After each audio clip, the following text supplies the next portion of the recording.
पश्चिम बंगाल पंचायत कर्मचारी संघ की संयुक्त समिति ने 4 सूत्री मांगों को लेकर महकमा परिषद में ज्ञापन सौंपा।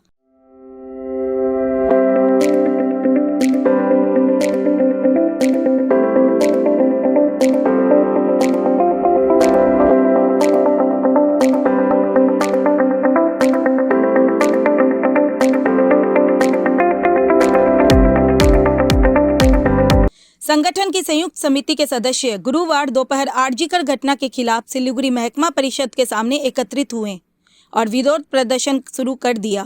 साथ ही इस दिन आरजीकर मामला समेत 4 सूत्री विषयों पर प्रदर्शनकारियों ने सिलीगुड़ी महकमा परिषद कार्यालय में जिला शासक को ज्ञापन दिया।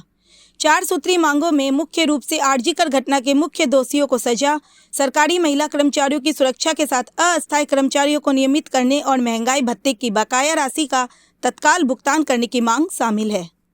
পশ্চিমবঙ্গ পঞ্চায়েত কর্মচারী সমিতির যৌথ কমিটির পক্ষ থেকে আমাদের সারা রাজ্য জুড়ে জেলা শাসকের কাছে ডেপুটেশন কর্মসূচি, মূলত 4 দফা দাবিতে আমাদের ডেপুটেশন কর্মসূচি।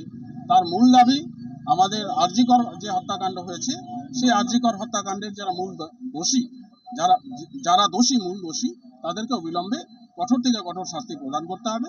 মহিলাদের সরকারি যারা মহিলা কর্মচারীরা আছেন আমাদের অফিসে কাজ করেন তাদের নিরাপত্তা সুনিশ্চিত করতে হবে। আমাদের অস্থায়ী কর্মচারীদের স্থায়ীকরণ, নিয়মিতকরণ, আমাদের বকেয়া যে মহার্ঘ ভাতা 34% মহার্ঘ ভাতা সেই 34% মহার্ঘ ভাতা আমাদেরকে প্রদান করতে হবে।